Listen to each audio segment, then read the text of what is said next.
You're tuning in to Past Our Prime, a show powered by Squad Locker. Here are your hosts, retired Astros minor league star Tip Fairchild and former Patriots All-Pro center Dan Copen.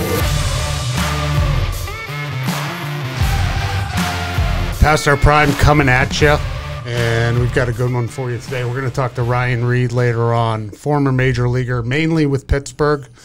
We're going to do a team of the week after that. Ooh. So it'll be fun. It's a good team. We're excited to talk about these guys and give them some recognition. Mm-hmm. And then, but first, we got some things to get into a little bit. One, the ever ongoing weight loss challenge right now, where I'm really kind of upset that we're doing this around Christmas time, because this tough. Christmas time is not a time to watch what you eat, watch what you drink. I feel like I'm working out right now just to maintain a certain level. So real quick, keeping track of it, I weighed in this morning like I'm legally obligated to do per the contract that I signed to do the show and per our bet. I am 258, the same number I was 7 days ago. Played for the tie. It's like kissing your sister. Yeah, playing for the tie. And I feel like I did a good job of working out, but I did not do a good job of eating and drinking. Eating well. There you go. The right thing. So I'm down a couple, Dan. I'm down to 235. I'm on my way. Got a lot of feedback from the first couple episodes. I've got a lot of messages from people. Some of them said, hey, if you guys just wanted to do a show based on spelling words, that would be good enough for me to listen to. I mean, that's going to come. There's no doubt, because I think that's just funny. It is funny. Whether we can pronounce them right. I mean, we can't even pronounce them right. So it's coming. We're going to be doing able to spell them correctly. That's just pure comedy. Also, people wanted the weight loss challenge before pictures. You know, the forward with no shirt on and the sideways with no shirt on. And I said, what we need a sponsor for that.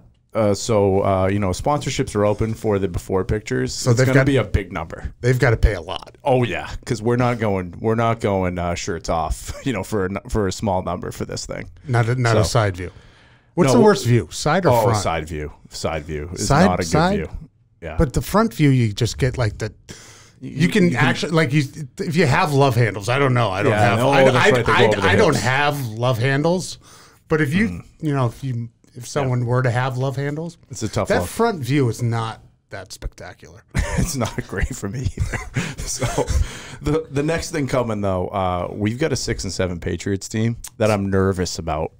I'm nervous. Why are you nervous? Because I haven't been in this position since when I was a sophomore, I think, in high school.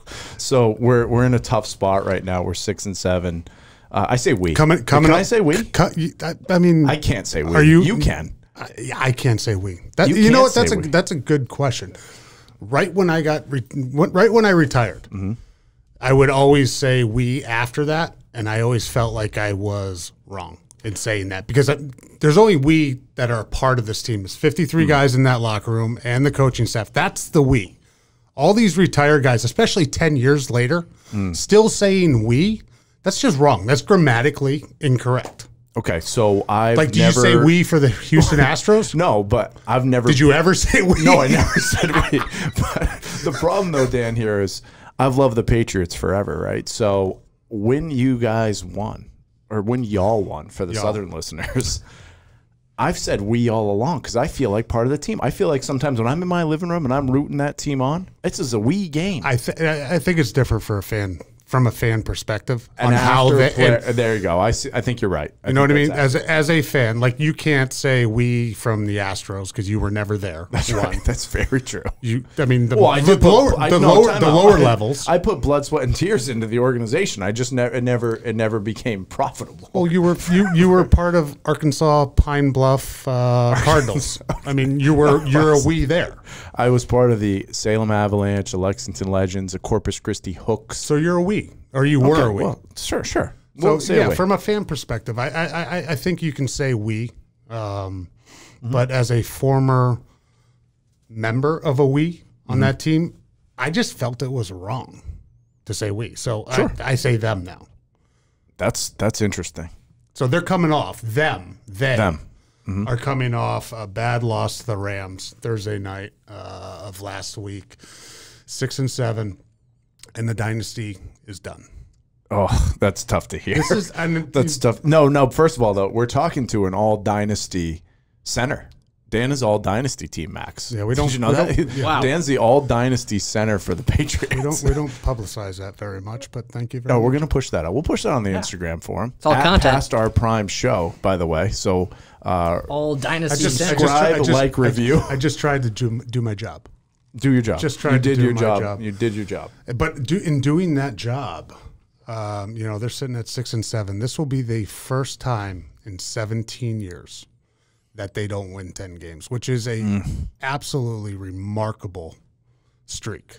That won't happen again, right? I can't see it happening. I can't see it happening for a number of reasons. And it happened this time. I mean, you've had the 49ers, you've had the Yankees in baseball, all these great dynasties. Well, the 49ers in the 80s and the early 90s, that was sort of pre-free agency era. So the guys and the players nowadays have a little bit more power and can move around a little bit more freely. So you don't see these guys attaching on and just the one team, all career guys that are staying with that team. So it's really, really hard to do with mixing guys in and out of the thing. And the other reason I don't think it's going to happen is it's a different type of player. The mentality of that player is a little bit different. I might say soft. I might be thinking soft, but like when I think back to what I went through in training camp in 03 or 04 or 05, legally they can't do that. They can't do that anymore, whether it be physical abuse or verbal abuse. Yeah. And it's just a different player. Yep. Lots changed. So can they make the playoffs still? Is it possible? I think it's a very, very small percent chance. Yeah. But to Buffalo, who looks like they're in the driver's seat, to Miami, who looks like they're obviously in a driver's seat for a wild card spot, I just saw this fact. It's a fact. Let's hear the facts. Fact. On Twitter. Facts today. with Dan. For Buffalo, who's going to win the AFC East, congratulations. Their first time since God knows how long. It's been just a dumpster fire up in Buffalo for a long time. And you know what? I like the team. I like to watch this team. I think it's a really good team. But since 2003 season, the Patriots' record against the Buffalo Bills was 30-4. 30-4. Yep. So you can have your 1 year, Buffalo. Sure, this is it. You got it. You've got your one. Miami had their one in 2008, where they won it. We went 11-5 that year without Tom Brady. Oh, with Matt Castle. Matt Castle did a good job. Did a great job. Did a good job. Took some time for us to figure out what he can and can't do. Take some time for offensive linemen to figure out where he's going to be in the pocket. We went on a tear at the end of the 2008 season. I think we won 4 straight at the end of the year. We lost tiebreakers, 11-5. I mean, no team that has 11 wins should miss the playoffs. But you're right. Hey, it's fair. Those are the rules. We lost the tiebreakers. Miami ended up winning the division. Buffalo will win it this year. 2 times in 18 years now that the Patriots will not win the division. And that's, we can handle that. That's the NFL with Dan. Well, hey, I'm just saying. I'm looking at these numbers of the wins that they compiled since crazy. 2003. Versus the AFC, there was a 77% win percentage. Versus the NFC, it was an 80% win percentage. That's kind of hard to repeat. It's tough. And I'm glad. I've got the TB12 hat on today. I'm glad I'm glad I'm retired, and I'm glad I'm not on that team that did this. Because it's always in the back of your mind. Yeah. I mean, like it's not like you'd be on the line right now. Yeah, it's not something you think about every day. Like, oh, okay, I don't want to be on the team that breaks up this dynasty. You don't say the word in the locker room. You don't say it in the offseason. Yeah, we had a pretty good offseason or a good season. Let's go back and do it again. Let's win some more games. But I definitely did not want to be on a team that broke the streak. Yeah, I agree. So these guys are probably going to be in the film room a little bit, is my guess. So, a topic came up that baseball and football have a little difference here, right? So football, you hear about guys living in the film room, watching tape, really watching what's going on. Baseball is different, and we've got the interview with Reid coming up where, we look at charts. We look at, laws of statistics, right, where this guy has seen 1,000 pitches, and here's a heat map with 9 boxes on it, and this is where he absolutely rakes, which means hits a ball well. And then I'm going to learn so many more baseball words. Terms, rakes. And then this is where he absolutely just flails at the ball, which is like the blue areas, right? So you know where to pitch people. But you don't necessarily watch tape of that happening. You're looking at charts. Football, and correct me if I'm wrong, no, if you heard about how Brady lived in the film room. There's guys that live in the film room. They watch it, rewind, watch again, rewind, watch again. You're not looking at necessarily charts as much as you're watching motion. Well, is that accurate? Well, yes and no. Okay. Because your statistics and your analytics, we do both. Okay. Because all right. We're actually, we play 162 games. You're by the pitching a baseball and you're trying to strike somebody out, right? Mm-hmm. So you want that red area, you want that blue area. We think of it, one, you want to look at the film. You want to look at how just specifically for an offensive guy, how that overall defensive plays, what each guy does in a certain coverage, a certain pressure, how they play in certain situations. But also to go beyond that, there's a one-on-one battle, 11 guys. There's a one-on-one battle in every play. So you're going to be going against someone. So we're going to watch how that individual player, what's his rush move? How does he play a run? Does he have counters when he rushes? So we take all that into account. You watch the film, you watch the overall, you watch the guys, individual reports on guys, what you saw during the week, third down, first down, red area, goal line. There's a lot of time in the film room, but we also look at those stats. Okay, all right, they don't pressure on third down as much from this specific personnel group. So I think we take our prep a little bit above baseball player. Oh, well, okay. So let me rebuttal that a little bit for you. So, we're going to jump to this interview in a little bit, but I remember, when you're in the big leagues like Ryan was and others, you get a list, you get a giant stapled folder together when you arrive at the stadium, to look at and review the hitters in the lineup, and there's heat charts and there's is there enough time to review for an everyday guy? Yep. Right? Every day he's shortstop. Center fielder. Look, I'm learning these terms as we go. Yeah. Think about pitchers, and then remember, you've got a battery mate. You've got a catcher too. So the catcher's job is really to understand that. And then the pitcher, because I never wanted to shake off a good catcher. We'll hear in the Reid interview about shaking off people. But I never wanted to shake off a good catcher. So you got to trust that person. So really get 2 people that have looked at that, and you just got to rely on somebody knowing it. Right. And after you face guys for a certain amount of time, you've got it too. But also in the minor leagues, though, when you're a starting pitcher, little unknown fact here. Well, some people might know it, but I think some people know it. When you are not starting in the game, you're in the dugout for a couple of days, but you have 4 days in between starts, right? There's a 5-man rotation. The other couple of days, you sit actually in the bleachers. so you actually sit behind the plate. Do you sit there with your jersey on? No. Here's the move, right? You ready for this? Put some eye black on. Hey guys, I'm a part of the team. I promise. No, listen to this move. The greatest move is this. Those days that you need to sit in the stands and chart, because what you do is you chart, you get a good understanding of the lineup, and you might not be pitching against that team, but you're watching the game, you're keeping charts accurately. They get you blocked off, so there's not fans there and stuff that are right around you. But the move I'm sure there's a lot of fans. No, there are minor league games. Certain minor league stadiums bring it in. Do they say, hey, Tip? Yeah, they'll come up, they'll sign this, but the ushers will shoo them away sometimes. Always sign the autographs, because you never know when you're going to get the last one. Absolutely. That's a true thing. Hey, that's some kid or person coming up. That's just common courtesy. Don't do it during dinner. The move was this, though, Dan, and I wish, we could talk to other guys about this, was the days that you were going to be in the stands. The goal was to not sweat enough in pregame warm-ups so you didn't have to take a shower. So you just go through the routine, and then, hey, I'm just gonna throw my polo shirt back on, and I'm gonna be in the stand. So that was the move. To to roll this back, baseball guys are more chart guys. Football guys are probably a little bit more film, maybe and chart guys. We'll throw it both in there for you. Do you think those major leaguers, like traveling on the planes, playing a game the next day, are looking? They look. They are looking. Yep, they look. They might only have to do it right before the game, or like maybe like once they get into the hotel, do whatever, check.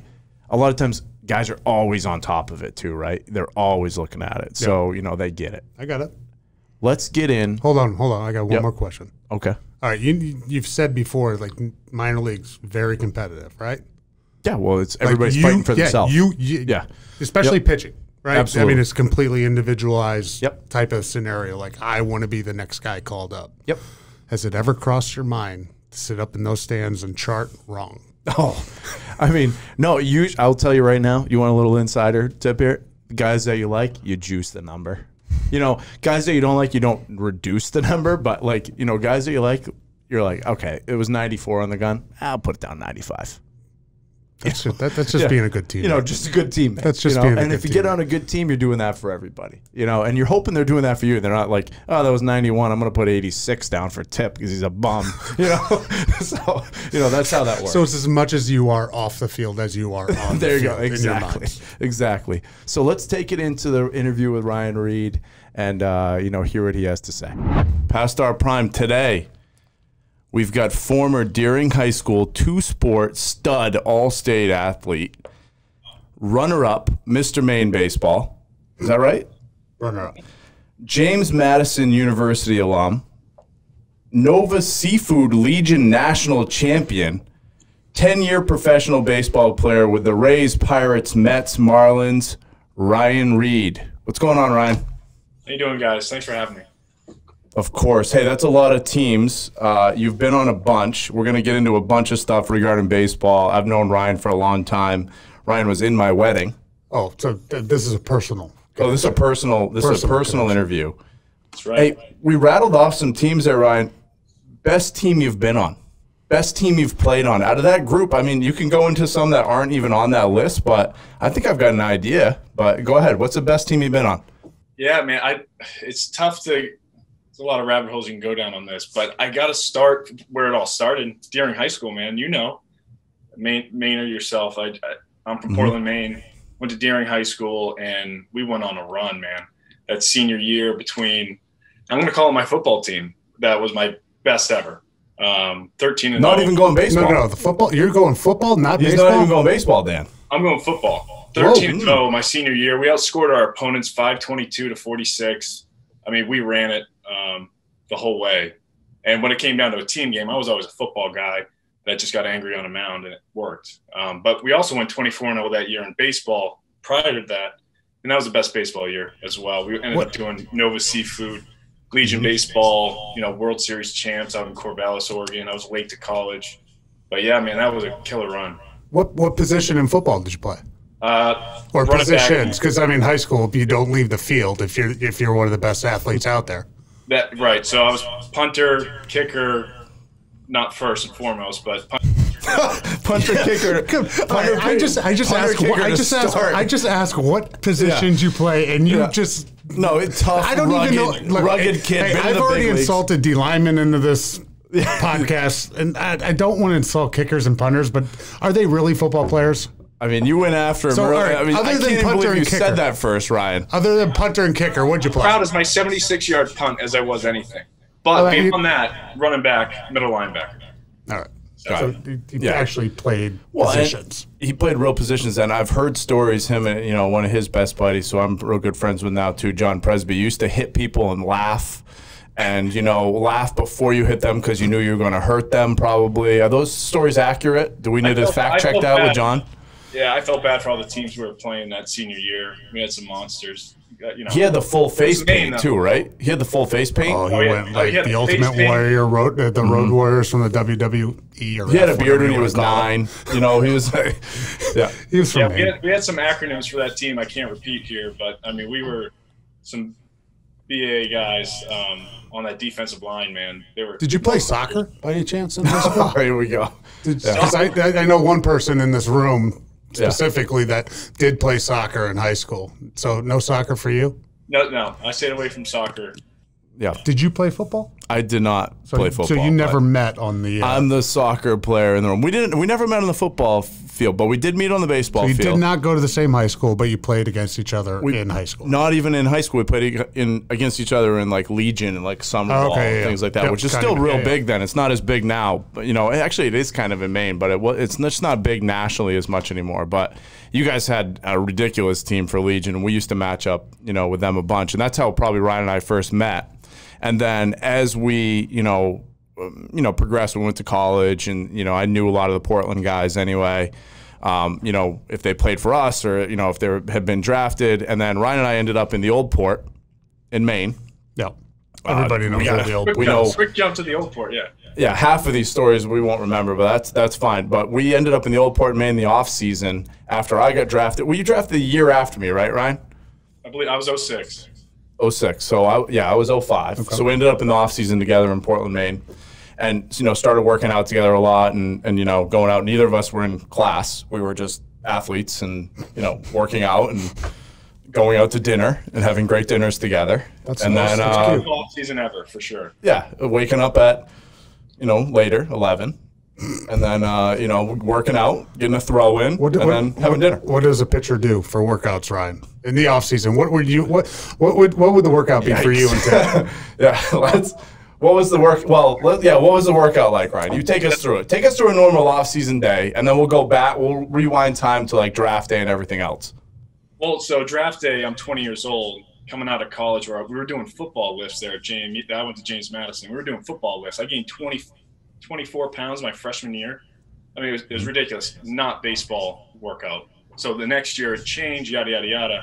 I learned a lot along the way, but nothing changed until professionally for me until I got with Eric Cressy, who's another Maine guy. He's out of Mass, out of Hudson. Fixed my back a few years ago. Broke it playing golf. He fixed it. The rehab guy? Oh, I felt like I could actually get back if I was waiting for the call. I was waiting for the call. Ryan sent me to him. He's like, he's going to fix your back and you're going to feel like you're actually an athlete again. And I was like, whoa, wait a minute here. I actually feel pretty good. You've been waiting for the call. Probably helped the golf. I was still waiting for it, but I felt great. Yeah, so Eric was that was 4 years into my pro career out of 10. I finally found a guy. And not only a guy, the guy in baseball. He is now the head trainer for the New York Yankees. Still has another spot in Jupiter, Florida. I'd like to say I convinced him to come down to Florida, make that move, tax-free sales, income tax money. But he made the move, and man, he got Max Scherzer. He's got all these guys, Cy Young award winners showing up to his doorstep saying, make me better, Noah Syndergaard, you name it. He had guys flying into Mass. Like when I was up there, he had people coming in, football players, like teams, actual there was Michigan track team was there at one point. Like people all over the place were coming in there to train with him when I was up there, and that was only 4 or 5 years ago. Yeah, so he made that move to Florida. It's international down here, and he's got cricket, rugby players, you name it. So, but now obviously focused with the Yankees. But that offseason and what I took into that before that is when Tip and I were hanging out. Yeah, we didn't bring out the best in each other during the offseason. We worked out. We threw a lot. I was doing spin class at that time. The Peloton still hasn't arrived yet, but it's coming.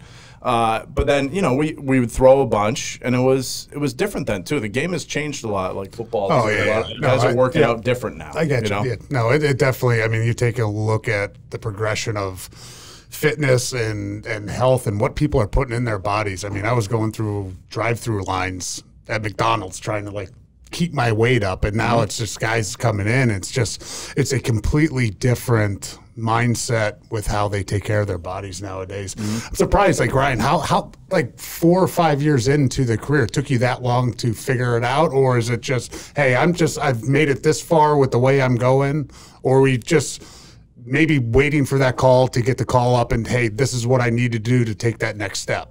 So I had a great agent. I still talk to him all the time, Joe Rosen out of Boston. He made that initial connection with Eric. Kurt Schilling was showing up at Eric's doorstep saying, hey, fix him, before he was, really known. Joe had a connection with Eric just through some local ties. Long story short, I had some crazy issues going on with my back and my pelvis rotation because of pitching and the torque and all that. That was kind of Eric's specialty and still is, obviously, but he's gone 28 layers deeper than that since. But he brought me back. I could make it through a season healthy. I was out in the Arizona Fall League the year before that, which is a pretty prestigious league, and ended up getting hurt halfway through that in November. And that was leading up to my Rule 5 draft year, which really hindered me from making it to the big leagues quicker. That league is really a trampoline for you in the minor league side to get to the big leagues, get an opportunity to get drafted by another team, get to camp. I got hurt there. So that was brutal. So I knew I had to make some changes. Mm-hmm. I mean, so back to the initial. Is that like the Cape Cod League for like college players type thing? Well, I mean, it's a bit. Since like college guys are in here, but those are the best guys. Yeah, now you got the fall league out there for the minor leaguers. That's right. Yep. Yeah, a lot of top talent out there, and it just continues the season a little bit longer, a little more laid back in terms of like the schedule and how much you're playing, but it's tons of talent out that way. Yep. To go back to the off season though, Ryan. Like our diet and our workout, we worked out hard, but then it usually ended with we would go to Margaritas down in Portland. We'd go to Portland, Maine, down in the Old Port. We'd plug to the restaurant, get a gift card, Ryan. Next time we're up there, maybe. I hope they're still there. It might still be there. We hope so. But we used to go there. We'd have endless chips and salsa. Enchiladas. Kind of like Chili's. Oh, yeah. I mean, I didn't know the word mañana. So when Ryan would say manana and text it to me, I'd be like, what is manana? What is he talking about? Like, he'd say, like, see ya manana, and I'd be like, I don't understand. Is this his, like, nickname for me? But I get it. He really thought his name was Manana. So, like, the next conversation, he's like, hey, yeah, that's a cool name, man. I'm Manana. Yeah, I was like, I got it. Okay. So we would do that, and then we'd usually – and this was right when Pumpkinhead was coming out. We don't have a Pumpkinhead in front of us, but this is right when Pumpkinhead was really kind of coming. Remember the whole city smelled like a pumpkin, like pumpkin spice? We'd have a lot of Pumpkinheads at Bullfini's, another plug. Don't know if it's there still, but great place. Cover band galore. And usually top it off with a couple Washington apples.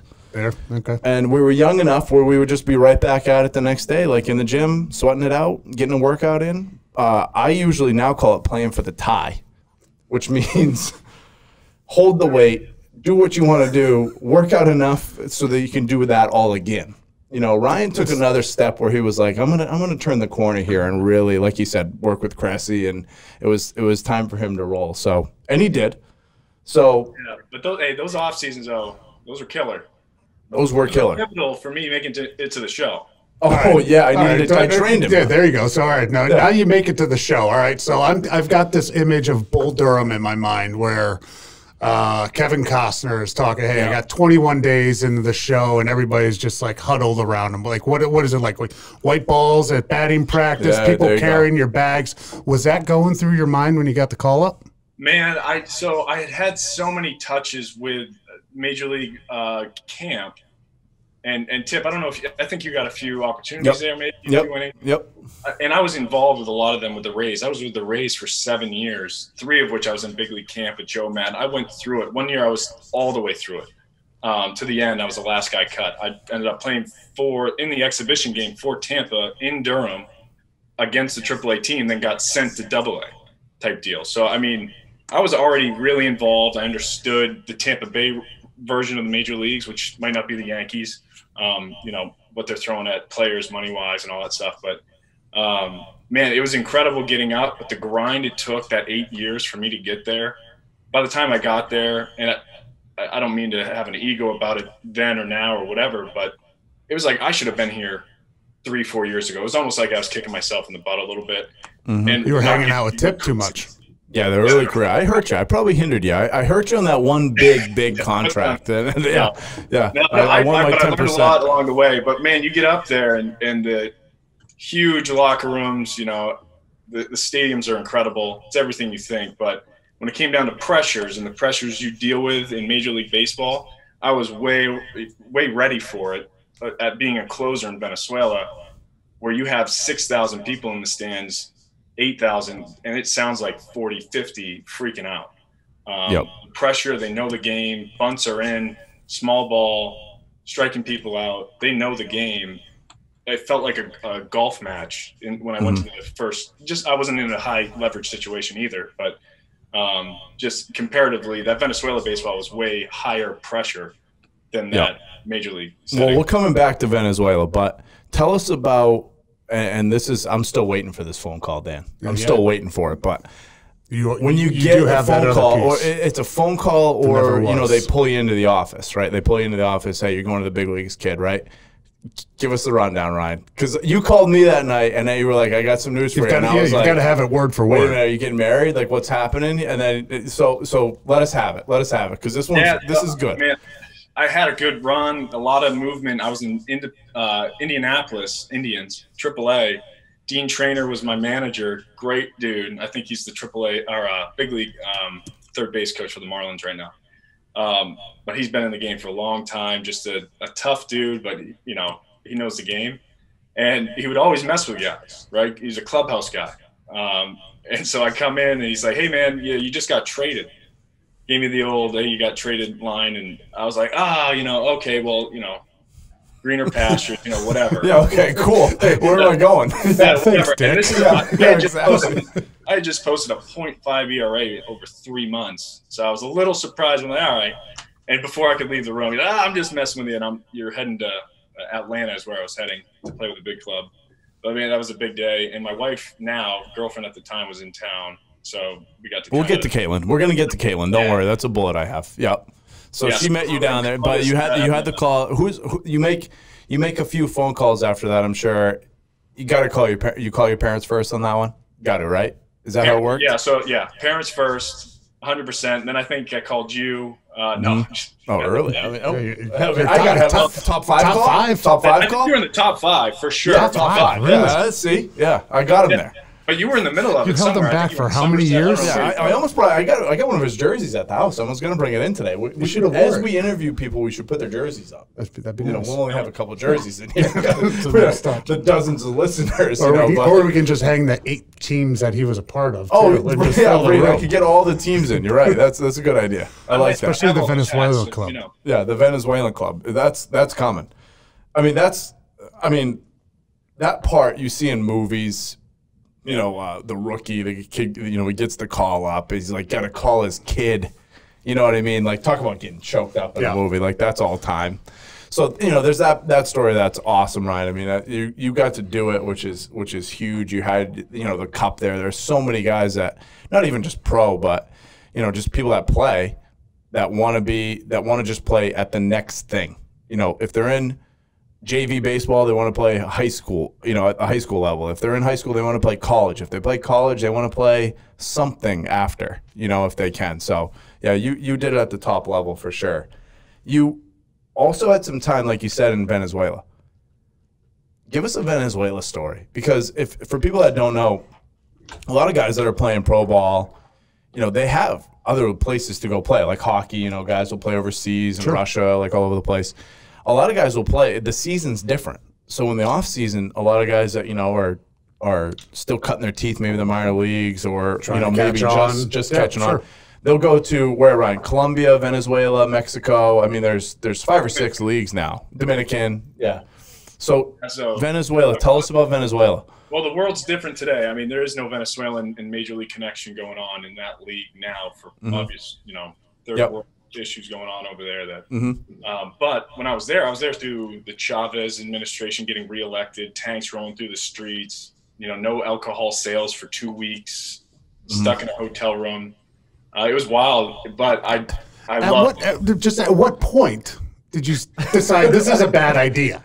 Like how many hours or days? Days, 2 years. Yeah. Well, you're a slow learner. When you have to cross the border with all the cash, strapped to you, that was probably when you first started. That doesn't sound like a recipe, like a good spot to develop my talents. Yeah. So I mean, as Tip said, cutting your teeth. This was like my only opportunity to go out and show out in a high, really high pressure situation that I can get it done. And luckily, my coaches there in Venezuela. Did they speak English? La Guaira, and also I played in for the Las Águilas del Zulia, so a Zulia team in Maracaibo.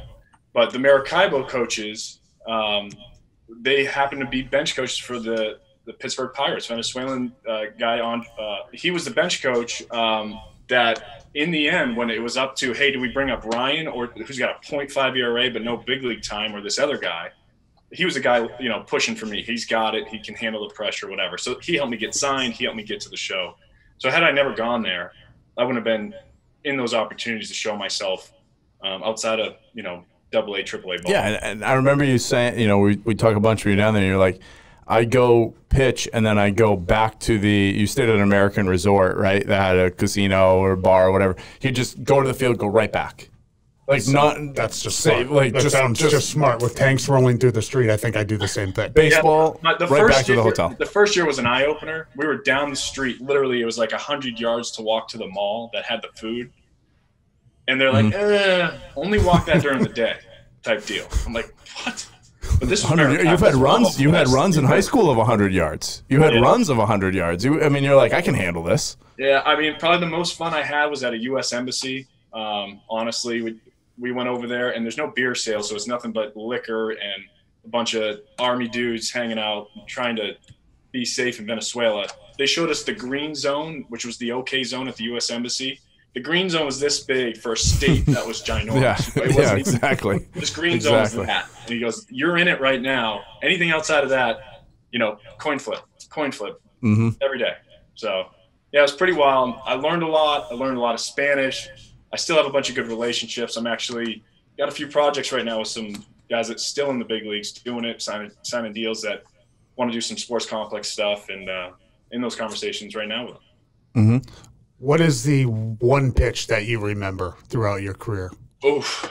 Okay, so you can do it either way. You can do the one that was good or the one you want back. Good. I like that. I got a negative and I got a positive. That's perfect. That's just what we're looking for. My second outing in Atlanta, I just came off an incredible high. I got called up, bailed the guy out. I think I went 4 outs in a row. My first outing, all ground balls, I think. My next outing, I come in and I give up maybe a 2 or 3 run home run to BJ Upton, who I had been facing forever with the Tampa Bay Rays, and he's batting about 150 for the Atlanta Braves. I got him 1-2. Russell Martin's back there catching. I shake off a backdoor 2-seam, and you don't shake off when you're that green. Yeah. Was he just called up, right? Yeah. By the way, Dan knows that. Yeah, you don't, Brian. Like you don't shake off until like year 3, especially in your second outing. And it's Russell Martin, right? Exactly. So shook off Russell Martin. I throw it, not non-committed. I throw it anyway. BJ goes dead center. That's the one negative. I hated it. Russell Martin later buys me a watch, by the way, because he felt so bad about it. But I was gonna ask you actually, what's the first thing you got? I knew that watch story, and that was but Russell. I was like, what's the first thing you grab? When you get up to the big leagues, you're like, yeah, I gotta get something. Is it a suit? A-Rod buys guys suits or whatever. Like there's all this stuff. But so we got you a watch on that. Good. I'm glad. That's a good gift for you. You shook me off. Gave up a home run. I'm gonna get you a watch. Yeah, I'm gonna take care of you. That's fantastic. Well, baseball contracts, Dan. We've talked about it. There's a lot. I'm pretty sure you can afford it. Yeah, exactly. So my pseudo-positive one then, I hit Mike Trout right in the ribs to load the bases to get to Albert Pujols. And everybody thought this was like, it was intentional. What a great best hitter in baseball. You put him on base. We had an open base. You meant to do it. Good job. I didn't mean to do it.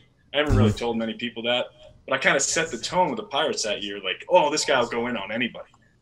I got, luckily, Pujols with a bum hammy to roll over to third.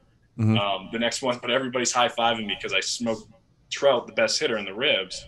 They actually gave me the ball to full 9.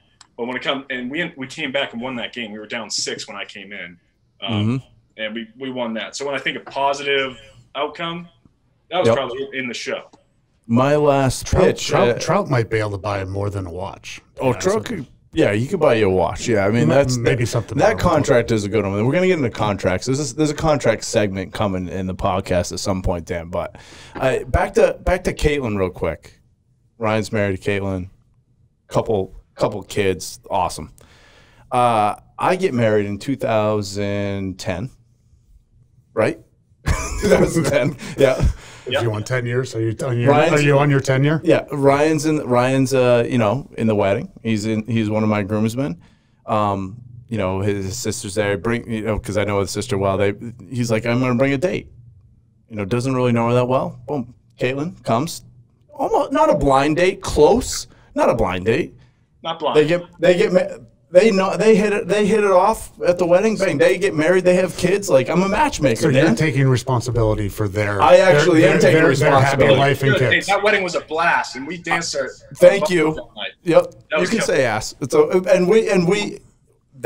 Thank you. He knows. Like, that was a big deal. So that was a big night for us all. Congrats. Big night. That was a huge invite, and I asked you if I could. And you're like, yeah, absolutely. I said, yeah. I mean, we're in. I'm in. Let's do it. So that was a big, it was a big deal. That's the friendship. That's the bond that the boys have. I'm glad you guys are close. I'm glad you guys are playing matchmaker. Exactly. The world's better off for you guys. It absolutely doing is, that for each other. Fantastic. Hey, we ask, the football guy gets a little bit. You've asked this question of me. Yep. How much you bench? But I think it's only appropriate for a baseball guy. How fast do you throw? Oh yeah, I like that. It's good. No, that's great. I mean, so what's the top speed or top speed on the fastball, and then what's your best 95. pitch? 95 was my max, and that might have been pumped up, one game, but I was a 92 to 94 guy. Then I learned a one seam, or like a sinker, and that was 89, 92. That's what got me to the big leagues. They don't care about sinkers anymore, though. They care about four seams, top of the zone, missing bats. And I did that pretty well. I just should have done it more often before this analytics came in. Right. And just used it. But, yeah, 95. All right. That's good. That's good to know. Faster than I could throw. Post Tommy John, 92. Post TJ, 92. See, I threw the same. We both got we both Tommy Johns. Oh, yeah, we both got the zipper. What's the percentage of pitchers in the league that have Tommy Johns? It's up there, Ryan. What's the number? It's got to be. I mean, it over 50%? Exponentially growing. Yeah. Every year it's substantially more. All right. So I've also heard you can come back post Tommy John and be better off than you were the first time. But he's saying he lost 3 miles off his fastball. It depends. What's going on here? I threw the same speed, but I didn't have the same bite on everything. He probably lost a little bit of velocity. Some guys come back; it's just a fresh ligament. So they might feel just as good or better, like they're younger. It's a fresh ligament, they're taking off a dead guy or something. Well, no, they took mine. Where's yours from? Mine's from my left wrist. Is yours your wrist? Yeah. They took it from the same. They took it from the same? Oh, mine's on the other arm. They took mine from the left. Yeah. Yeah, he can't even find his scar. I don't remember. Yeah. You want to know what Dan's scars are? Dan's scars are in his ankles, knees, hips, shoulders. Also his heart from the 18-0 season. But we talked about that on one. So we don't need to keep bringing that back up. No, I'm going to bring it up every other episode. That hurts you too. Oh, it does. It does hurt. It kills me, actually. Reid and I have been to. It was the right. They went right on right, so I wasn't. Gotcha. That makes sense. That's maybe why you didn't make it back. That's right. That was the wrong arm. They were like, "Oh, we crossed it up. We messed this kid's up. Let him rot out somewhere." Hey, I got one for you. Toughest out, because I've been asking a lot of people this. Like, I asked Dan, and some others, like, "Hey, who did you not want to match up against?" Toughest out. I saw that podcast. What was your answer? I forget. Chris Jenkins. Jenkins, that's right. Jenkins, yeah. I mean, if you get a guy that's pretty much 350 pounds, and sometimes when he decides to jump a snap count, you're not in a favorable position to win on that particular play. So that was tough. You went with the largest human probably on that field. I'm going to go with the smallest. It was mine, and that was Altuve. Was my hardest out. Oh, okay. All right. And I was in from Houston. Yeah, he was in. So I was in extended spring. Never a place you want to be, but I was with Altuve when he was, I think, 17 or 18, and he was, he was a good player, and then he's become, a superstar, and your toughest out. Oh, yeah. All right. So here's what you won't be able to answer this question because you haven't been to the show. Oh, speaking of Altuve, what were you thinking, or what's your thoughts on the whole Houston stealing sign, especially as a pitcher? I mean, all right, so you're obviously pissed. I get that, but did Major League Baseball do enough to him, and did the players that actually played against him and threw at him do enough to him? I'm going to answer this as a baseball guy first, not as a fan. As a fan, I absolutely get how upsetting it could be and all that. But being a guy that was on a 24-0 baseball team in my high school, you don't get 24-0 without trying to find a loophole somewhere in that game. Whether you're stealing signs from the uneducated, dad that's helping out but has a really good team and doesn't know he's giving away all the signs. You're always trying to cheat in baseball. And unfortunately, we're in this world, technology has surpassed the human ability to create rules around it, and it did it in baseball. Baseball was cheating is the wrong word. Cheating is, steroids, stuff like that, sure. Well, it's strategy, basically. Strategy is a whole nother ballgame. But when strategy becomes so easy to pick apart analytically and technology-wise, okay, so we need to reset some rules. And I think that's what they did. I don't think Houston was the only ones. I'm sure. I mean, obviously the Red Sox had some stuff going on out there. I heard about the Yankees. Who knows if they can prove anything? But I'm sure if someone's doing it, someone's catching wind of it and saying, well, they can't be the only ones. So that's a perfect answer. That's a great answer. That's a great answer. That's a great answer. I will be calling. That's almost like Spygate. I swear to God. Oh, well, you know what I mean? We haven't got into Spygate. No, but he's absolutely right. Hey, you're looking to push. Where's the line? How far? How far can I push that line or bend that line a little bit more? And the same thing with Spygate. I mean, you have 70,000 people in the stands. One, it was never conveyed to us as a player, hey, this sign, whatever, never talked about or whatever. But if you have 60 or 70,000 people in the stands that can see a defensive coordinator give a signal, their only thing was, oh, you can't tape it. That's exactly what he's saying. Yeah. Hey, I've got the technology. We can throw a camera in here. They just tried to push it a little bit more. And that's talking Spygate. You're a little bit. You feel a little better? No. Okay. There's a lot of pent up in there, huh, Reedy? There's a lot going on in Dan's mind on the Spygate thing. We'll get to that too. We might have to bring you back for that one. That could be a whole episode. Yeah, leave it up to Belichick to push the limits. But I mean, Houston is just at this point a scapegoat. It was happening in the league. Right. Yeah. I got you. It's now they have to set rules because someone got caught type deal. All right, if you're still in the league and you're pitching against them the next year, are you going to throw at them? Good question. I could never give up a free base, so I was never in the position to give up a free base as a bubble relief dude. All right, now you're now you're a starter. Now you're a starter. You've got 7 innings to work with. Okay, yeah. Are you going to throw at them? I don't know, man. There was so much speculation about the wire that Altuve was rocking and a lot of those conversations. None of it now how it was responded to and what else has been responded to with worse penalty compared to that is I think that was the bigger argument. That was the bigger, if you're a baseball guy, that was the issue. It's these guys got nothing. I mean, compared to some of these other guys that's small. Well, they got immunity, Ryan. You're saying, right? They got immunity. That's it. They were untouchable because the Godfather spoke. I mean, when the head of baseball is telling you you can't touch these guys, then how else are you gonna? As a player, if they were actually given a penalty at that point, then hey, no player needs to get involved here. It was to a point where the MLBPA wasn't really happy about how it went down. Also, that is the players. So there's issues there. One more question, Dan. You got one more? I've got one more over here that we're going to ask you. I'd just like to take out that, we're talking to a Major League Baseball player, and he did say first thing that his favorite sport is football. So, that's, I think we just bring that to the forefront when we close it out. But if you want to fire another one away, I mean. Very, very tough guy unless it's Thanksgiving Eve. Then he's got to call his buddy in. And, the one time he wasn't there, but I don't know what happened, but very tough kid we're talking to. But my last question, this is what we were going to go back to when we're talking to people. What's your favorite color Gatorade? This is the last question, Ryan, and it's a tough one. And we're keeping a poll on this in the office in here. We've got some good answers. What is it? Purple.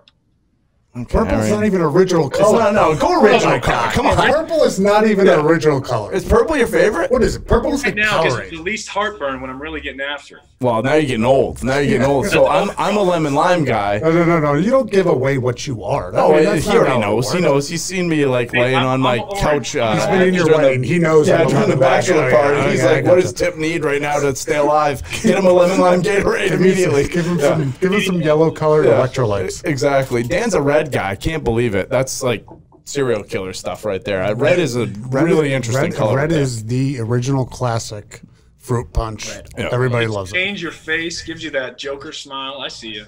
Yeah, it's gonna stain that goatee you got going on there too. He's had that for a long time. That's never left his face, I don't think. It's this length too. That's it. Yep. I cleaned You've it up. got it. That'll stay there forever.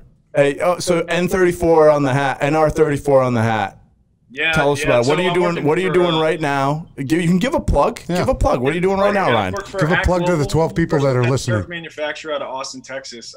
I'm over here in Florida, regional rep, but also director of baseball, and have a killer partnership with Nolan Ryan's group, Ryan Sanders Sports Services, out of Round Rock, Texas. They own Dell Diamond Stadium, some of those AAA ball clubs down there. But they got into the synthetic turf world with us, and it's a killer partner to run with. Awesome. Hey, Reid, thanks for coming on. We appreciate it. And he might have to be a recurring guest. We'll check back in. We'll check back in with Ryan. All right. That's Ryan Reid. Right, thanks brother. a lot. Thanks. See ya. That was Ryan Reid. And as we mentioned, we got Team of the Week now, Dan. So FBU Team Jacksonville, 8th grade team. They've got their first round win for the national championship, for the FBU national championship. Nice. We've got a nice picture of their Squad Locker customer. They get their apparel from us, and a football program, Dan. Good looking uniforms. We're 2 for 2 on football programs that are winning Team of the Week. Hey, we'll branch out, but it's good to see, especially the young kids back on the football field in 2020, especially with the pandemic that's going around. So congratulations to that team and, continued success. Absolutely. So they get a $500 card for the coaches to use in the Squad Locker store, $500 coupon code. I think $500. So that's a big win for them. And the way that other teams can reach out, at Past Our Prime Show, Instagram, comment, direct message, anyway, submit your teams there. We'll pick them. Yeah. That's what we do. That's the Team of the Week. Talk to you next week, Dan. Absolutely. All right, let's go. Good show.